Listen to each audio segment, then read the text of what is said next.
What's going on? Welcome back. Today we have my sister-in-law, Autumn Outlaw. Hello. Thanks for having me. The one and only original Outlaw right here. And then, of course, we have Chase Tucker. Hello again.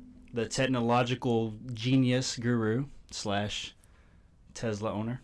Oh my gosh. We spoke about that in the last podcast. Yeah, okay. No Tesla talk today. No Tesla talk today. Thank you. So, Autumn, how about you tell us a little bit about yourself? Yeah, sure. So I've been married to Charles's brother, Mark, for 16 years. We have 3 kiddos, a 13-year-old son, 8-year-old daughter, and 4-year-old daughter. And my 4-year-old daughter has the sense of humor of Charles, which is kind of fun to see. She's funny and she's a mess. She's great. So yeah, that's right. We live here in Waco. I grew up outside of Waco, so I've been in Waco pretty much my entire life. Mm-hmm. I work in marketing communications and have for about probably 16 years or so, and really involved in a lot of things in Waco. I love supporting our nonprofits and kind of helping to make Waco a better place. I mean, it's already a wonderful place, but anyway, I can help. I try to help out. You do a lot. I do. Like, you're involved in a lot of stuff. I am. I get to be I'm on boards in Waco. The Dr. Pepper Museum is probably the one I've been on the longest, and that's the tastiest one. It is. I love it. I love going to the soda fountain and getting a Dr. Pepper float and getting to really work with the history of Waco, not just a soft drink, which sounds kind of silly. A museum is there because of Dr. Pepper, but it's really the history of Waco. Right. And so they do some really cool things here in our city. Yep. I'm on the board for Mission Waco, which also supports the homeless and the poor in our community. Really awesome. Yeah, they do so many things. They have the Church Under the Bridge, which actually holds their services at Magnolia, which is neat. So, of course, I'm involved in my kids' school, and so we do a lot of things in Waco. I can't believe Knox is 13. I know. Yeah, my son's 13. When you said that, something just clicked, and I'm like, oh my gosh. He's a teenager, and I've talked to him over the last few months, like, please don't turn into like a teenager. Like, and he's like, what do you mean? I'm like, well, teenagers tend to like get moody and roll their eyes and don't want to talk to the parents. I'm like, he's still a sweet boy, and I need you to stay this way. He's like, okay. And I'm like, no, like, you have to promise me you won't turn into a teenager, because I'm not ready for that yet. Yeah. And so far we're a month in of him turning 13, and he's still doing good. So we'll see how long that holds out. That's good. Yeah. He's really good at sports, just like his dad. He is. Yeah. My husband played baseball. That was his thing.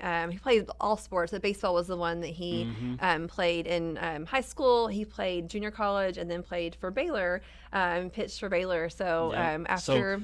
So for those that don't know, my oldest brother, which is her husband, his name's Mark, and he a little bit about him, because he was kind of a tough one to follow.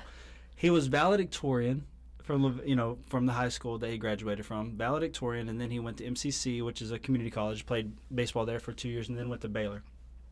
But it was really neat, because one of my favorite memories is my mom would come pick me up from junior high to go to the early day games, and we would go and watch him play. So she would pick me up early from school, and I'd get to go, watch him play. And you got to tag along to a lot of games all over the place. Yeah, and then after Baylor, he was drafted by the Phillies, and he played for the Phillies in the 16th round. Yeah, 16th round, and played for the Phillies for five seasons. And so he's a left-handed relief pitcher. Yes. And at one time, he had the record for the most appearances by a pitcher for Baylor. I don't know if he still has it, because I haven't, but the most appearances, which means he had the most appearances. Yeah. And I probably should know some stats. I mean, he can rattle things off. But I didn't meet him until after Baylor. I met him, I guess, the last 2 seasons he played for the Phillies.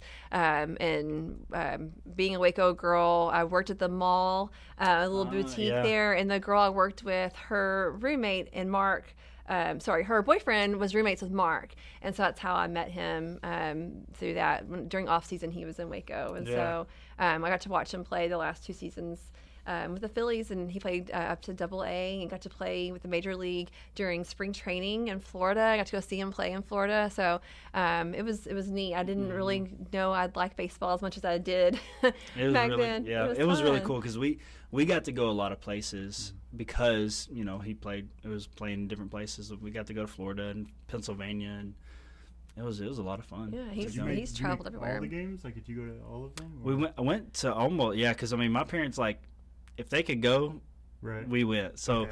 I remember going to games in Houston, College Station. I mean, like all around. Literally anywhere. Like if You they went to Florida too and Yep. drove, yeah.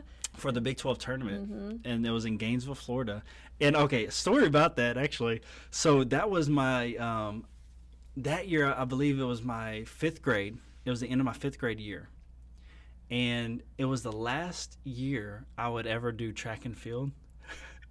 This is just it's funny now, but then I guess it was a big deal. Like your field day at school. Field day at school, and we had to Aw. leave early to go, which I'm glad. I much rather go to the Big 12 tournament in Gainesville, Florida, which is really cool. Although it was a long drive in an Astro van.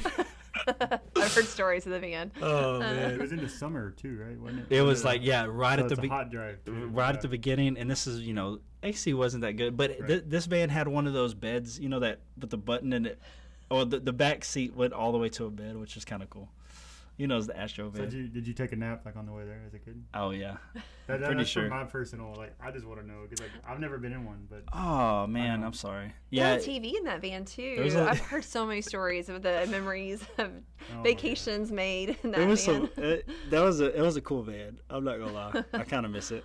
But yeah, so I had to miss like the last half of the field day, and I was real upset about that in the van. But it's okay. I've gotten over it. So Sounds like you have. Yeah, Yeah. that's good. So you got to go watch Mark play all over, and I got to watch a little bit, but our son, who's 13, definitely is following in his father's footsteps, thank goodness, because I have no athletic ability at all. I tried playing sports. I feel like I was the most aggressive and all over the place, but I couldn't make a shot playing basketball and couldn't hit the ball over the net, overhand serving for volleyball. I just didn't have it, but Knox does, and he loves basketball. And so he, unfortunately, fortunately, I don't know, I guess it might be a really good thing. He's the smallest. He just hasn't hit that growth spurt, but he's the smallest by far on the court, but he is the most aggressive and so fun to watch. So he loves it. He's a spitting image of Mark. He is, I mean, yeah. like, Yeah. it's crazy. Yeah. He thinks like him. He acts like him. It's funny. There's times where I call him Mark. I'm like, oh, sorry, because he just reminds me so much of him. So it's a lot of fun. That's awesome. Yeah. So, what was it like coming into the Outlaw family, a family of 4 boys?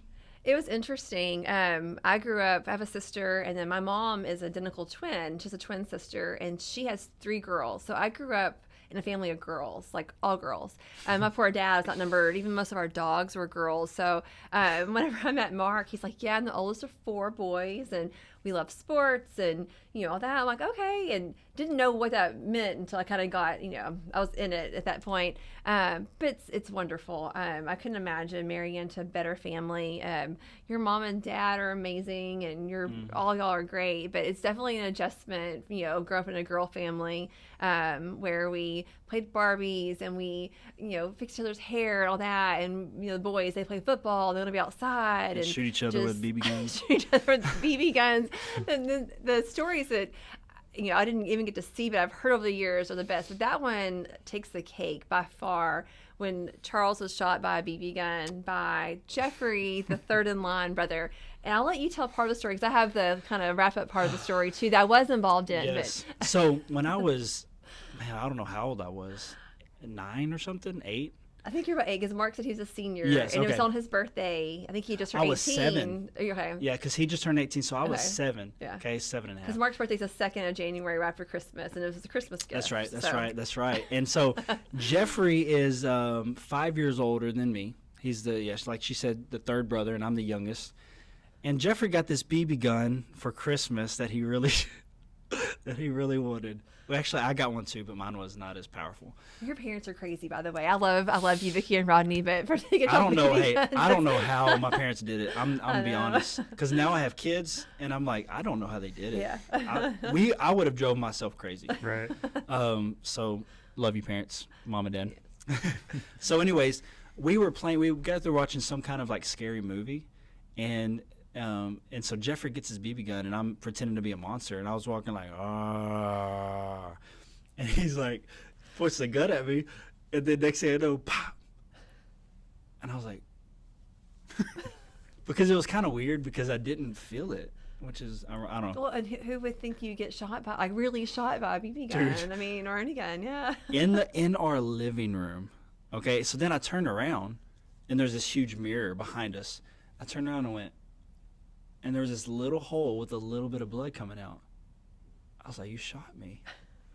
And then Jeffrey just like, Well, yeah. I think, Well, yeah, I did. He loses his mind. Probably.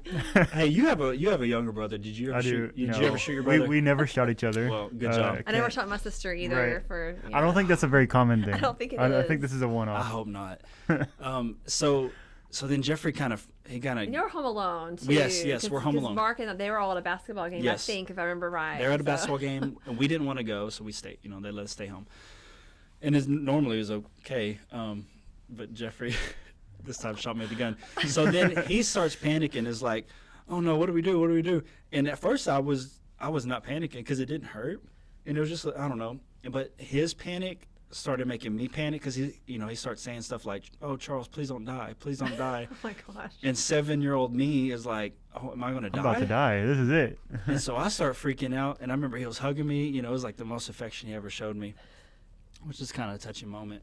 And then he like got electrical tape, put it on me, got some Advil. Electrical tape. Let's talk about Well, electrical you have to, tape. make sure to protect the wound, right? with Yeah, the- he just got what he could. Yeah. he MacGyvered. It's the thought he that MacGyvered counts. that mug. Yeah, it's the thought And that so electrical Advil, and then there came a point where my brothers, Mark and Kevin, came home, and we were kind of like just like we were scared, and we didn't know what to say, and so they came, and we just like didn't say nothing, and then they left, and then I was like, no, we didn't say nothing, you know. And this is before cell phones and stuff, of course. I think Mark and Kevin had a beeper. Oh yeah, probably. You The can page beeper. them, I Oh my guess. gosh, the beeper days. And so we were freaking out. My parents finally came home, and I remember this part. My mom came home. I went up to my mom and said, Jeffrey shot me, and she kind of laughed. She went, and I was real serious, and she's like, what? And I went, and showed her. She was like, anyways, and she took us to the emergency room, and So was the BB like they had to get the BB out? I guess. good question. The BB, they tried for a little bit to get it out, but they didn't want to make the wound bigger, and so they just left it there. One stitch. And I remember, before you finish the story, I remember going to the doctor for a follow-up. And I don't know, when I look back, I was like, what? That was so dramatic, because I was playing basketball. I said, am I going to be able to play basketball again? Poor baby. I No, really- we've never been shot before, so No. those are good So the questions BB's to still ask. there. Sure. Well, it was there. That's another good question. Yeah. So I'm when sorry, I'm just- no, it's No, because that's a good this is question. where I come into the story for Okay. the Here being we shot go. part. Years so later. yeah. So Mark and I were married about 3 years. I was pregnant with Knox, who's 13 now. And I got a call. We had cell phones at that point. I got a call from Charles's mom, my mother-in-law, and said, well, Charles was playing football, and he fell, and he thinks he broke his collarbone, and he's going to go to the emergency room, but we're out of town. Will you meet us up, at the hospital? Hold on. Or meet him at the hospital. Before you pick that back up, so after I broke my I thought I dislocated it first. Anyways, I went home. It was hurting really bad, but I was hungry, and so I remember sitting by myself at home because my parents were out of town. Like she said, I sat at home. I made corn dogs, and I sat on the recliner eating, and I ate 3 corn dogs. That's fitting for now for the Oh, it your is fitting, videos. yeah. The corn dogs. So all right, and then continue. So you get a call. So I guess you called your mom, and so then she called me and said, "Hey, we're out of town. Will you meet him at the emergency room?" So somebody's there because you were probably 19 or Yes. 20 or so, Yeah. about that maybe. And so I was. No, I was 18. You're 18. I Okay. was 18. Well, I was pregnant with my son. I was pretty big pregnant. I'm like, sure, I can go meet him up there. And Mark was out of town too. And so I get there and like, are you okay? And he's like, yeah, I think I either dislocated or broke it. And so the nurse came in and they took x-rays and all that. And they're like, yeah, it's broken. And like, also there's this weird little like image on the x-ray. He's like, oh yeah, I got shot when I was younger. And she's like, oh yeah, why don't you know more about this? And Yeah. so he explained This may be a problem. yeah, that the BB was still in there. Yeah. And so, and I had heard the story, but I was like, oh yeah, this really did happen. I was the adult in the room that had to like back up his story. And so then he's like, well, do I have to have surgery? And I'm like, oh gosh, you may have to have surgery. And like, my mother-in-law's not here, his mom's not here. And so He ended up having to have surgery, but later. Thank goodness I wasn't the responsible party. Because again, I didn't have kids yet, and I still feel like I was a kid myself. But I was there to help support Charles, and so thank goodness somebody was there. And so he had surgery, and they took the BB out, and I still got the BB. Still have it. I should have brought it. That'd have been kind of cool. Oh yeah, that'd have been fun. Is it like in a little container? 11 years later. Yeah. It stayed chilling in my collarbone region for 11 years. Yeah. It's just weird. Yep. I don't know. Yeah, I have it like in a container.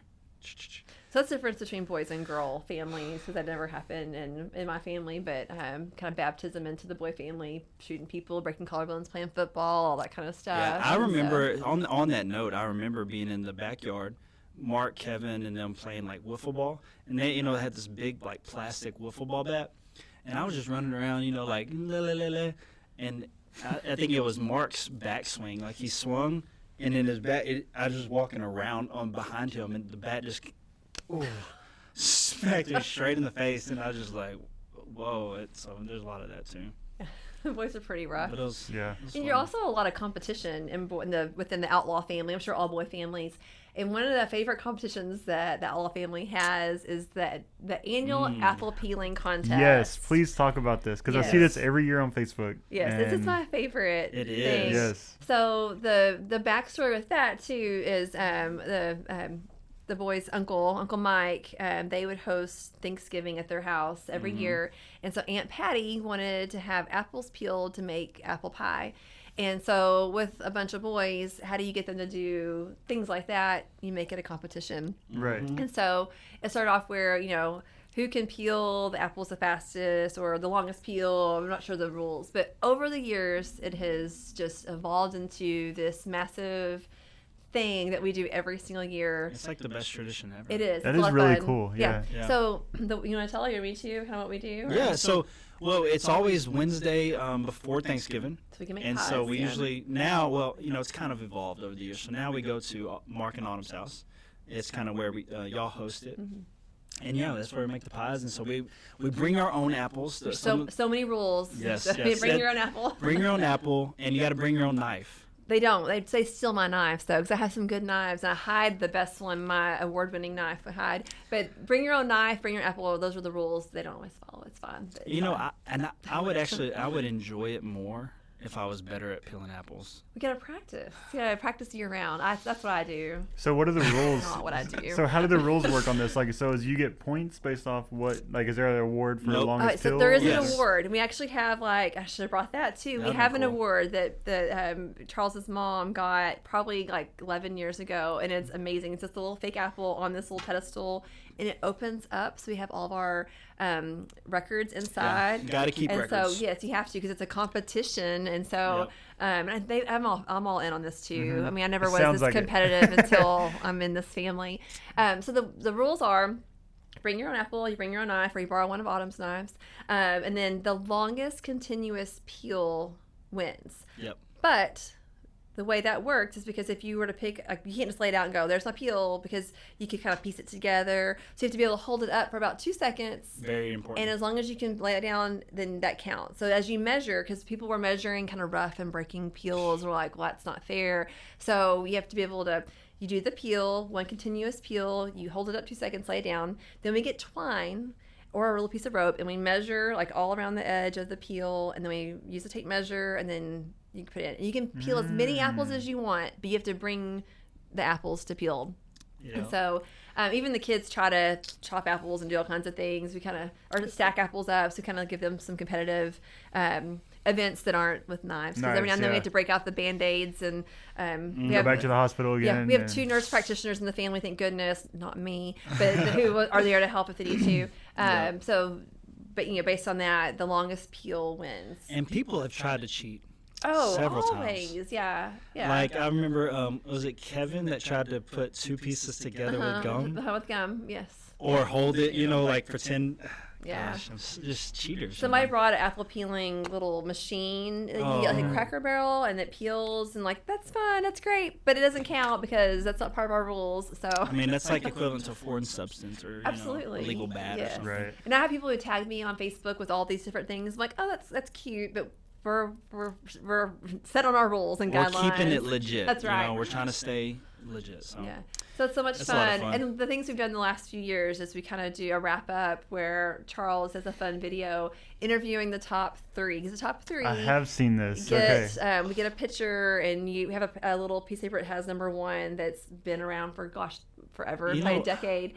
We hold up, and so that way we can kind of show who's won. I'm so upset. This year I wasn't able to go because Yeah, sick kiddos. both of my kids had the flu. Yeah, this year was a little bit of a bust. This was the first time we didn't have as many participants, but It was, but it's a lot of fun, and that's one of my favorite Outlaw traditions by far. Yeah. Is the apple peeling contest. It's just fun. I have a feeling it's gonna like take over, and it's gonna spread around the Yeah, world. I have friends who do the same thing. They'll do it, and then we get to make apple pie or apple crisp. It depends on how much energy I have to make the pies, because usually they're at my house. But it's just a fun way to peel apples and have a good dessert. So the fruits of our labor are all in the Literally. pies, literally, and we get to enjoy those on Thanksgiving Day. Yeah, So it's a lot of I fun. do love. You know what I just thought about? You used to work at AT&T North Waco, I did, and yes. that is where I met Chase. Oh, That is true. yeah, Yeah, I worked for AT&T for 3.5 years. And it's so funny. My daughter's phone was kind of acting up, and Mark's like, "Hey, fix this. You used to work for AT&T." And I'm like, "Dude, that's used to been work like there 15 years ago. forever Yeah. ago. They didn't have iPhones back then." Yeah. But yeah, he still thinks I can know all the things. It's But same. yeah. Yeah, take the battery out. Yeah. Oh, they can't do the iPhone now. Yeah. but- Yep. Did you Power restart off. it? Yeah, I restarted it. Yeah. Yeah. So that I was just thinking, I was like, dude, that's so cool because We like all- you worked there, and I remember, it's cool. Just another cool memory I thought about just now is after you got engaged. After Mark asked you, I remember we went to the store to see your to see you, and you showed the ring and stuff. Oh yeah, because y'all weren't at the house and came by Yeah. that night. Yeah. And I remember that. And I was like, that's pretty cool. Yeah. And so then years later, I started working there, and that's where I met Chase. So Yep. So we're all Small techie phone people. Yeah. Yeah, good some more salespeople. than others.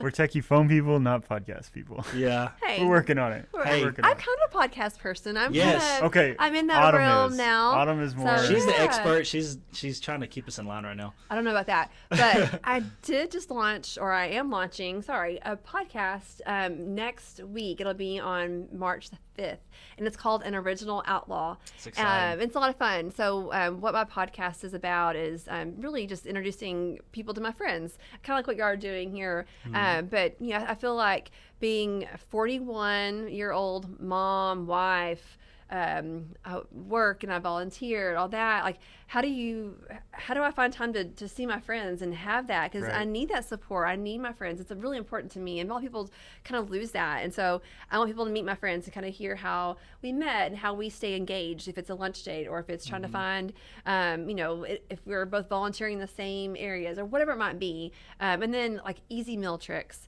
The best wrinkle cream, because we're getting there. I'm getting there in age. I got the crow's feet coming. I have a friend who is the best at like makeup hacks, just cheap. And I'm pretty, I wouldn't say cheap, but I don't like to spend money. I like to find, I'm a bargain shopper. Makeup can be for cheap. Sure. I mean, expensive, It right? can be. And if you want to try it out Thank and you don't goodness. like it, then you're kind of stuck with it.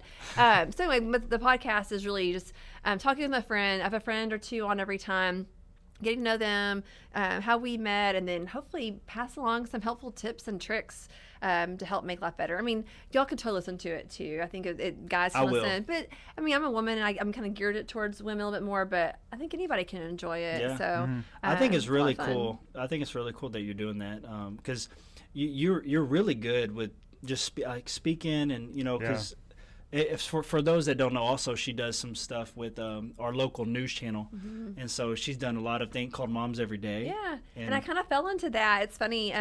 So the Moms Everyday segments, there was a host there, Emily, one of my good friends, and she'd have me on to talk about arts and crafts things or, meals, whatever, different ideas. And so when she left, they're like, well, do you want to, start doing these interviews? I'm like, sure, I don't know what I'm doing. I don't have a background in broadcasting. And they're Just like, gonna that's wing it. fine. Yeah, that's right. Just wing it. Wing And it. so this is my 6th year doing those segments. And I still feel like I don't always know what I'm doing, but it's a lot of fun. I love talking to people and hearing their Yeah. stories. So I think that's really given me a upper hand, and I'm engaged. And I don't say no to much. I mean, people ask me to do things all the time, and I'm like, Well, I don't really know, but sure, let's try to figure it out. So that's kind of how I did the Moms Everyday stuff. That's how I kind of landed in this podcast, the original Outlaw. So it's a lot of fun. Yeah, you've got to do a lot of really cool stuff, and you're working on a lot of neat stuff, which is awesome. Yeah. And I like that philosophy. You just say yeah. I mean, unless obviously it's just not for you or something, but saying yes to things that might scare you, I think is real important. Because golly, I mean, like, if you never say it, if you never try stuff that's new and you don't know, and then you never know, That's what I mean. You have to be a little bit smart about it. I mean, I feel like I don't say yes to everything, but if I, sometimes I don't know where things will lead. But if it's a good opportunity, I mean, who knows? So we'll see where this goes. Just but try it. Just try it. That's what we talked about in the last podcast. Just give it a shot. Well, you never know. That's what Charles is doing. Little Billy on this. I remember early on, my husband is probably the most down-to-earth, common sense, like thoughtful as far as, he'll really think about things. I'm like, let's just do this. And he's like, hang on, I'm not done thinking about it. And so, do I need the trains there? We're going to keep talking. I don't know. No, there's a train We driving by. apologize It's for the okay. train. Sorry. We're close now. Downtown from Magnolia there. But he is really, I love that about him. He does thinks things through, and I don't always. So it's a good balance. But I feel like because I say yes and because I just jump into things, I have a little more fun doing that. And I get the experiences that maybe others wouldn't get because they don't. So, so far, so good. I mean, it's led me down some pretty cool paths. So, but if you like podcasts, definitely check out An Original Outlaw. I'm on Facebook. You also have a website, originaloutlaw.com. You can find information there too. So follow along and see. Y'all check her out. She's a really cool person. Well, thanks. And we've adopted her into the family, and I have a sister and Ginger. So Ginger, hi if you're watching. Probably not. We have some really great names in our family too. We do. Yeah, so Autumn Outlaw, and then my sister-in-law Ginger Outlaw, who's married to my brother Kevin, who's the second oldest. Yeah, and then Krista Outlaw is probably a little more common, but still a great name. So Krista. and then I was speaking of Krista, she's just like Krista keeps me kind of grounded, anchored. Yes, so if it wasn't for Krista, I would have probably just flown off and.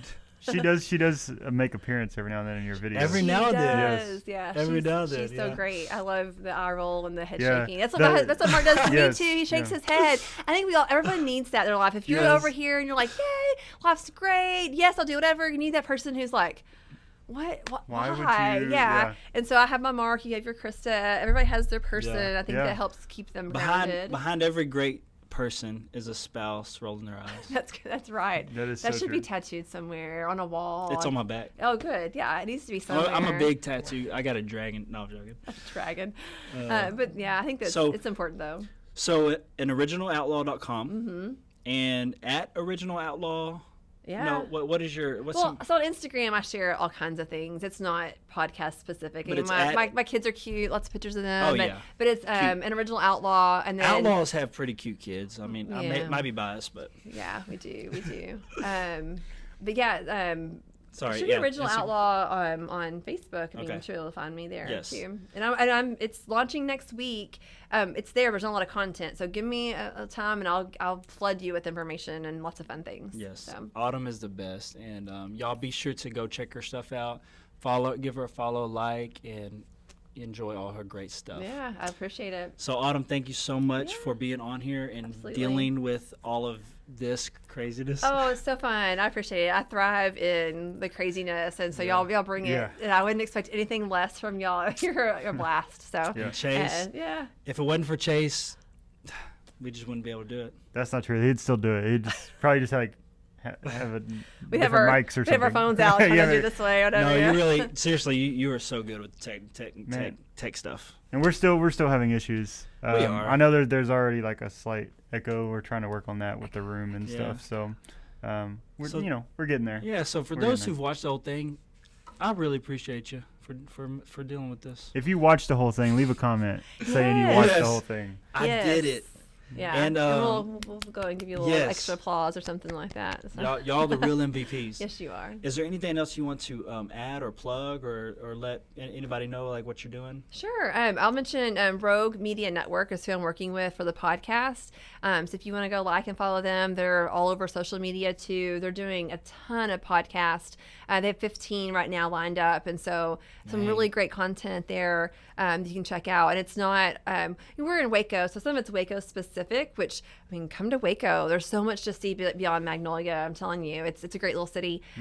Beyond Waco content, there's so much more. So Rogue Media Network is a good one to check out. And then if you're in Waco and you go to the Magnolia Silos, be sure to go by the Dr. Pepper Museum. They have the best shakes. They have their fountain there is really cool. Homemade Dr. Pepper. They'll mix it for you fresh, there. right in front of you. Yeah.